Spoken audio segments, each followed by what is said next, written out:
What's happening, Panda Nation? Peter Von Panda here. I'm out with a worn out button on my car and I'm going to show you how to fix it.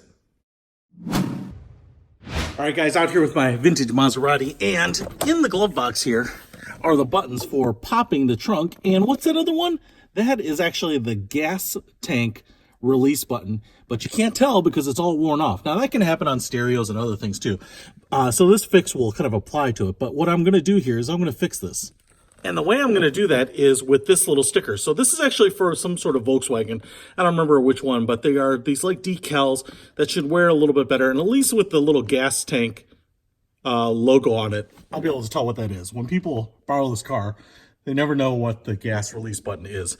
And so what I'm going to do here is I'm going to clean up that button a little bit, use a little rubbing alcohol, probably won't score it too much, maybe just a light sand to give it a little key.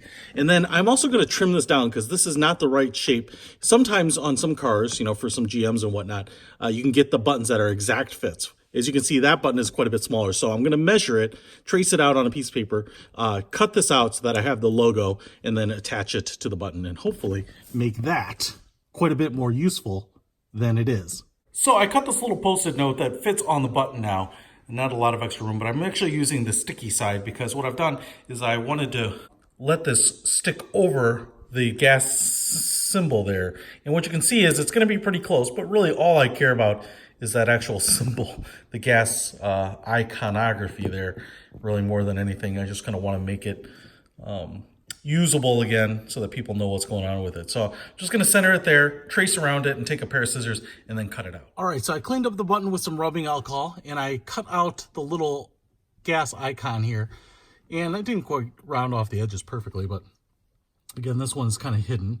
Now, like I said, for a lot of GM cars, a lot of standard model cars, you can actually buy buttons that are pre-cut, kiss cut, to be perfect fits for those buttons. But this one I didn't have, and the sticker sheet for this was only a couple bucks.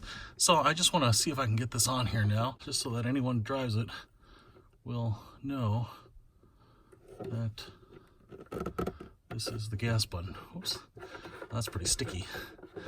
I actually got it on a little angled and I tried to pull it off because I only had a little edge of it on and that sucker was not coming off. All right, so there we go.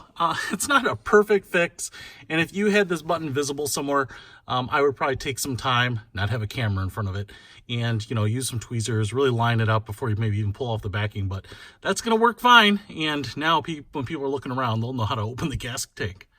That's it. Like I said, I think I paid $1.95 for this sticker sheet shipped. I'm pretty happy with it. Check it out. I'll put a link to everything you need in the description below. Peter Von Panda, out.